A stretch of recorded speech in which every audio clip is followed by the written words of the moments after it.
Hello guys, welcome back once again, this is Sangam. और आज हम इस वीडियो में डिस्कस करेंगे यूपी लेखपाल के कुछ महत्वपूर्ण सामान्य ज्ञान के प्रश्नों को जो कि आपके एग्जाम में कई बार पूछे गए हैं। तो चलिए इन सभी प्रश्नों को एक एक करके देख लेते हैं। यदि आप चैनल पे पहली बार विजिट कर रहे हैं तो हमारे चैनल को सब्सक्राइब करिए और वीडियो को लास्ट तक देखिए। यदि आपको वीडियो पसंद आता है तो वीडियो को लाइक करें एंड कमेंट करें। ओके, चलिए देखते हैं पहला क्वेश्चन। तो पहला क्वेश्चन कह रहा है कि एक व्यक्ति ग्राम पंचायत की सदस्यता के लिए चुनाव लड़ना चाहता है। आपको बताना है कि उसकी उम्र कितनी होनी चाहिए। ठीक है, कोई व्यक्ति है जो ग्राम पंचायत का चुनाव लड़ना चाहता है, आपको बताना है उसकी एज मैक्सिमम कितनी होनी चाहिए। ऑप्शन नंबर ए कह रहा है कि 18 वर्ष या इससे ऊपर होनी चाहिए। ऑप्शन नंबर बी है 19 वर्ष या इससे ऊपर होना चाहिए। एंड ऑप्शन नंबर सी है 21 वर्ष या इससे ऊपर होना चाहिए। एंड ऑप्शन नंबर डी कम से कम कितने वर्ष, 25 वर्ष। ठीक है, तो चलो आपको बताना है। देखो मेरे भाई, 18 वर्ष या इससे ऊपर मतदाता के लिए होनी चाहिए। ठीक है, तो ये तो हमारा ऑप्शन हो नहीं सकता। 19 वर्ष भी कोई एज नहीं है। लेकिन अगर मैं बात करूं ऑप्शन नंबर सी की कि 21 वर्ष या इससे ऊपर, तो मेरा इस प्रश्न के लिए सही जवाब होने वाला। ठीक है, so option number C is the right option. चलते हैं नेक्स्ट क्वेश्चन पे। जौनपुर राज्य का अंतिम शासक कौन था? आपको बताना है कि जौनपुर राज्य का अंतिम शासक कौन था। देखो ऐसे पूछता है कि किस वंश का कौन सा शासक पहला था और किस वंश का कौन सा शासक आखिरी था। तो आपको इस टॉपिक को अच्छे से क्लियर करके जाना है। पूछ रहा है बताइए जौनपुर राज्य का अंतिम शासक कौन था। ऑप्शन नंबर ए है Mohammed Shah, option number B Hussain Shah, and option number Mubarak Shah, and option number D Ibrahim Shah. तो यहाँ पे जो मेरा सही जवाब होने वाला है, जौनपुर राज्य का जो अंतिम शासक था उसका नाम है हुसैन शाह, यानी कि option number B is the right option. चलते हैं नेक्स्ट क्वेश्चन पे। वर्ष 1857 के विद्रोह में कानपुर के नेता कौन थे? आपको बताना है कि 1857 में जो विद्रोह चला था उसमें कानपुर के कौन ऐसे नेता थे जिन्होंने नेतृत्व किया था। ऑप्शन नंबर ए है Tatya Tope, option number B Kunwar Jagdish Singh, and option number C Nana Saheb, and option number D is Wajid Ali Shah. तो मेरे भाई इस प्रश्न का जो सही जवाब है वो आपको पता है, तो आप बताएंगे कि सर इसका जो सही जवाब होने वाला है वह ऑप्शन नंबर सी यानी कि नाना साहब। तो बताइए 1857 में कानपुर से कौन नेतृत्व किया था? नाना साहेब ने किया था। चलते हैं नेक्स्ट क्वेश्चन पे। निम्नलिखित में से कौन से राष्ट्रीय नेता poverty and un British rule in India के लेखक हैं? बहुत ही इंपॉर्टेंट पुस्तक है ये, poverty and un British rule in India.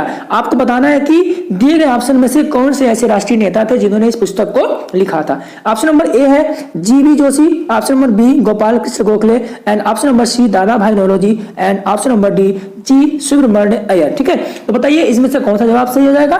तो इसका जो सही जवाब होने वाला है वह ऑप्शन नंबर सी यानी कि Dadabhai Naoroji. So option number C is the right option. इनको क्या बोलते हैं? इनको वयोवृद्ध नेता भी कहा जाता है। चलिए नेक्स्ट क्वेश्चन को भी देखते हैं। ब्राजील में विशाल कहवा बागानों को क्या कहा जाता है? आपको बताना है कि ब्राजील में विशाल कहवा बागानों को क्या कहा जाता है। ऑप्शन नंबर ए स्टेट कहते हैं, ऑप्शन नंबर बी एस्टेंसियास कहते हैं, ऑप्शन नंबर सी कलखिजेस कहते हैं, and option number D fazenda कहते हैं। तो मेरे भाई इस प्रश्न का जो मेरा सही जवाब होने वाला है वह है ऑप्शन नंबर डी यानी कि फजेंडा। तो ब्राजील में कहवा के बागानों क्या कहते हैं? फजेंडा कहते हैं। नेक्स्ट क्वेश्चन भी देख लेते हैं। 1881 में केसरी अखबार की स्थापना किसने की थी? आपको यह बताना है कि 1881 में केसरी अखबार की स्थापना किसने की थी। ठीक है, तो आपको पता है केसरी और मराठा दो ऐसे अखबार थे। इनको किसने चलाया था? इनको चलाए थे बाल गंगाधर तिलक ने। ठीक है, तो जो मेरा यहाँ सही जवाब होने वाला है वह है ऑप्शन नंबर डी यानी कि Bal Gangadhar Tilak. So option number D is the right option. Okay, next question पे चलते हैं। निम्नलिखित में से कौन सा मानव शरीर का सबसे बड़ा बाहरी अंग है? आपको बताना है कि दिए गए ऑप्शन में से ऐसा कौन सा ऑप्शन है जो मानव शरीर का सबसे बड़ा बाहरी अंग है। ऑप्शन नंबर ए सिर, तो सिर तो सबसे बड़ा नहीं हो सकता। ऑप्शन नंबर बी त्वचा, तो हाँ त्वचा है, लेकिन आगे के ऑप्शन को भी देख लेते हैं। जीभ नहीं है, ऑप्शन नंबर डी अग्नाशय भी नहीं है। सो इस प्रश्न का जो मेरा सही जवाब होने वाला है वह है ऑप्शन नंबर बी यानी कि त्वचा। तो त्वचा मानव शरीर का सबसे बड़ा बाहरी अंग है। ओके, चलिए देखिए नेक्स्ट क्वेश्चन को। नेक्स्ट क्वेश्चन क्या कहता है? नेक्स्ट क्वेश्चन कह रहा है कि प्रथम बार जवाहरलाल नेहरू कांग्रेस पार्टी के अध्यक्ष किस वर्ष चुने गए थे? आपको बताना है कि जवाहरलाल नेहरू को पहली बार कांग्रेस का अध्यक्ष किस वर्ष चुना गया था। Option number A 1929, option number B 1939, option number C 1949, option number D 1959 में। तो चलिए बताइए कि पंडित जवाहरलाल नेहरू को कांग्रेस पार्टी का अध्यक्ष किस वर्ष चुना गया था? तो देखो इसका जो ऑप्शन नंबर ए है वह मेरा क्या हो जाएगा यहाँ पे राइट ऑप्शन। 1929 में लाहौर के अधिवेशन में क्या किया गया था? पंडित जवाहरलाल नेहरू को अध्यक्ष बनाया गया था। नेक्स्ट क्वेश्चन देख लेते हैं, करेक्ट क्रिप्स मिशन भारत में कब आया? आपको बताना है कि क्रिप्स मिशन भारत में कब आया था। Option number A 1946, option number B 1945 and option number C 1942 and option number D 1940। तो क्रिप्स मिशन जो था वो भारत में आया था 1942 में, इसीलिए इस प्रश्न का जो मेरा सही जवाब होने वाला है वह है ऑप्शन नंबर सी 1942। ठीक है, तो देखो आप अपनी तैयारी को करते रहिए, एग्जाम चाहे जब हो आपको तैयारी पूर्ण रूप से कर लेनी है और एग्जाम में क्या कर देना है? गर्दा गर्दा कर देना है। ठीक है मेरे भाई, चलिए नेक्स्ट क्वेश्चन को भी देख लेते हैं। 1700 ईस्वी में राजा राम की मृत्यु के बाद मराठों ने मुगलों के विरुद्ध युद्ध उसकी वीर पत्नी के नेतृत्व में जारी रखा। तो आपसे पूछा है कि राजा राम जो थे उनकी पत्नी का नाम क्या था? किसके सपोर्ट के बाद वहां के लोगों ने युद्ध को जारी रखा जब उसके पति की मृत्यु हो गई थी? तो ऑप्शन नंबर ए कह रहा है कि Tarabai, option number B Lakshmibai, option number C Ramabai and option number D Jijabai. तो इस प्रश्न का जो मेरा सही जवाब होने वाला है वह ऑप्शन नंबर ए यानी कि ताराबाई। ठीक है, इनके पति की जब मृत्यु हो गई तो इनके नेतृत्व में वहां का युद्ध क्या हुआ था? आगे बढ़ाया गया था। नेक्स्ट क्वेश्चन देखते हैं, औरंगजेब की मृत्यु निम्नलिखित में से किस स्थान पर हुई थी? आपको बताना है कि औरंगजेब की मृत्यु निम्नलिखित में से किस स्थान पर हुई थी? ऑप्शन नंबर ए अहमदनगर में, ऑप्शन नंबर बी औरंगाबाद में and option number C Allahabad में, ऑप्शन नंबर डी लाहौर में। तो बताइए औरंगजेब की मृत्यु निम्नलिखित में से किस स्थान पर हुई थी? इस प्रश्न का जो सही जवाब है वह है ऑप्शन नंबर ए यानी कि अहमदनगर। सो option number A is the right option. चलते हैं नेक्स्ट क्वेश्चन पे।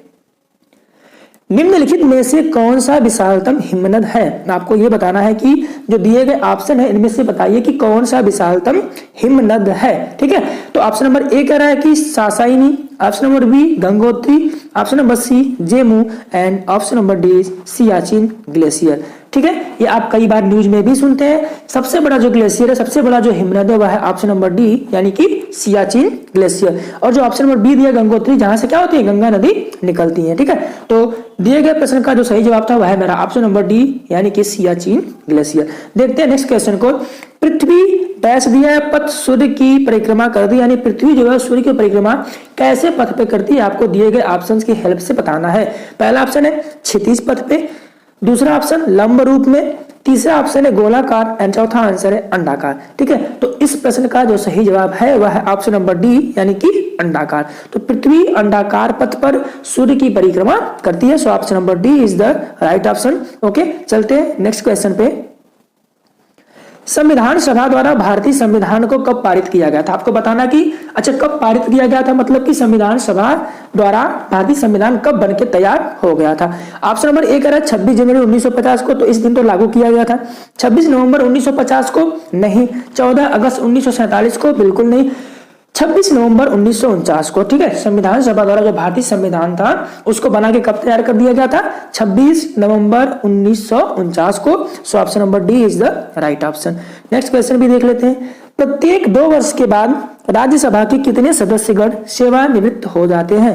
आपको पता है कि राज्यसभा कैसा है? अस्थायी सदन है, और जो राज्यसभा के सदस्य होते हैं वो प्रति 2 वर्ष के बाद कितने, 1/3, 1/2 या फिर 1/4 या फिर 1/5 सदस्य, कितने सदस्य हैं जो सेवानिवृत्त होते हैं? तो इसका जो सही जवाब है वह है मेरा ऑप्शन नंबर सी यानी कि 1/3। ठीक है, तो राज्यसभा के सदस्य जो होते हैं प्रत्येक 2 वर्ष बाद 1/3 सदस्य क्या करते हैं? सेवानिवृत्त होते रहते हैं। नेक्स्ट क्वेश्चन देख लेते हैं।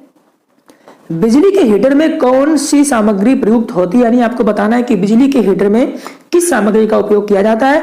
ऑप्शन नंबर ए है टंगस्टन का, ऑप्शन नंबर बी नाइक्रोम का, ऑप्शन नंबर सी पीतल का एंड ऑप्शन नंबर डी इस्पात का। तो आप बताइए कि दिए गए विकल्प में से कौन सा ऐसा विकल्प है जिसका प्रयोग बिजली के हीटर में किया जाता है। तो आपको पता है कि इस प्रश्न का जो सही जवाब होने वाला है वह है मेरा option number B nichrome. Okay, so option number B is the right option. चलते हैं नेक्स्ट क्वेश्चन पे। ध्वनि तरंगों की गूंज के लिए कौन सा जिम्मेदार होता है? आपको यह बताना है कि ध्वनि तरंगों की गूंज के लिए कौन सा ऑप्शन इसमें से है जो जिम्मेदार होता है। ऑप्शन नंबर ए है परावर्तन, ऑप्शन नंबर बी अपवर्तन, ऑप्शन नंबर सी व्यतिकरण and option number D is ध्रुवीकरण। आपको बताना है कौन सा विकल्प सही है।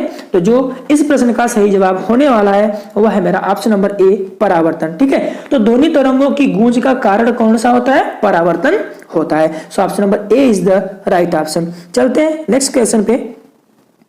इनमें से कौन सा एल्यूमिनियम का एक अयस्क है? आपको बताना है कि दिए गए विकल्प में से कौन एक एल्यूमिनियम का अयस्क है। ऑप्शन नंबर ए है सुहागा, option number B dolomite, option number C carnallite and option number D is bauxite. तो मेरे भाई एल्यूमिनियम का जो एक अयस्क है वह है मेरा option number D bauxite. So option number D is the right option. Okay, next question. भारतीय कृषि में जुलाई से अक्टूबर नवंबर यानी जुलाई से लेकर के अक्टूबर नवंबर तक की जो अवधि होती है उसको किस फसल के लिए जाना जाता है? तो रबी की फसल नहीं, रबी की फसल तो नहीं हो सकती। हाँ, बरसात के मौसम में खरीफ की फसल, चावल से रिलेटेड उसके समय जो फसलें उगाई जाती है उनको हम बोलते हैं खरीफ की फसल। ठीक है, तो दिए गए प्रश्न के लिए जो मेरा सही जवाब होने वाला है खरीफ का मौसम। So option number B is the right option. चलते हैं नेक्स्ट क्वेश्चन पे। सुभाष चंद्र बोस ने भारतीय राष्ट्रीय कांग्रेस से निकलने के बाद किस पार्टी की स्थापना की थी? बहुत ही इंपॉर्टेंट क्वेश्चन है आपके लिए। पूछता है कि सुभाष चंद्र बोस ने किस पार्टी की स्थापना की थी। तो बताइए कि सुभाष चंद्र बोस भारतीय राष्ट्रीय कांग्रेस से जब अलग हुए थे उसके बाद उन्होंने किस पार्टी का गठन किया था? पहला ऑप्शन दिया गया Indian National Army, B Republican Party, C Forward Bloc and option number D is Socialist Party. तो आपको पता है कि सुभाष चंद्र बोस ने फॉरवर्ड ब्लॉक की स्थापना की थी। तो दिए गए प्रश्न का जो मेरा सही जवाब होने वाला है वह है option number C. Okay, Forward Bloc. चलते हैं नेक्स्ट क्वेश्चन पे। आलू निम्नलिखित में से किसका एक प्रमुख स्रोत है? आपको बताना है कि आलू से हमें क्या प्राप्त होता है। Option number A protein, option number B वसा and option number C mineral and option number D is carbohydrate. So आलू से आपको पता है क्या मिलता है? कार्बोहाइड्रेट मिलता है। तो दिए गए प्रश्न का जो सही जवाब होने वाला है वह है ऑप्शन नंबर डी कार्बोहाइड्रेट। ठीक है, तो option number D is the right option. दोस्तों, यदि आपको वीडियो पसंद आता है तो वीडियो को लाइक करिए, कमेंट करिए ताकि मैं मोटिवेट होता रहूं और आपके लिए ऐसे ही इंपॉर्टेंट टॉपिक्स की वीडियो में बनाता रहूं। ठीक है, चलिए देखते हैं नेक्स्ट क्वेश्चन को। पर्यावरण के अंतर्गत आते हैं, आपको बताना कि पर्यावरण के अंतर्गत कौन कौन आते हैं। ऑप्शन नंबर ए दिया गया है पेड़ पौधे और जीव जंतु, ऑप्शन नंबर बी रिश्ते नाते एवं संस्कृति, ऑप्शन नंबर सी मकान सड़कें पूजा स्थल and option number D all of above यानी कि उपरोक्त सभी। तो आपको पता है कि सारी चीजें आती है। तो option number D is the right option. चलते हैं नेक्स्ट क्वेश्चन पे। ओके, वर्ष 1905 में बंगाल के विभाजन के दौरान भारत के वायसराय कौन थे? आपको बताना है कि जब 1905 में बंगाल का विभाजन किया गया था उस समय इंडिया में वायसराय कौन था? ऑप्शन नंबर ए है Lord Curzon, option number B Lord Elgin, option number C Lord Minto and option number D is Lord Hardinge. ठीक है, तो बताइए ये क्वेश्चंस कई बार एग्जाम्स में अलग अलग टाइप से पूछा जाता है। बंगाल का विभाजन किसने किया था, बंगाल का विभाजन किस सन में हुआ था और जब बंगाल का विभाजन हुआ था तो उस समय वायसराय कौन था। सारे प्रश्न एक ही टाइप के हैं, घुमा फिरा के आपसे पूछे जाते हैं बार बार। तो सारे कॉन्सेप्ट क्लियर रखें, पेपर में आपको कोई भी परेशानी नहीं होनी चाहिए। ठीक है, तो इस प्रश्न का जो सही जवाब है 1905 में जो बंगाल का विभाजन हुआ था वह लॉर्ड कर्जन के समय हुआ था, यानी option number A is the right option. ठीक है, तो इस वीडियो में हमने कुछ इंपॉर्टेंट लेखपाल के सामान्य ज्ञान के प्रश्नों को देख लिया है।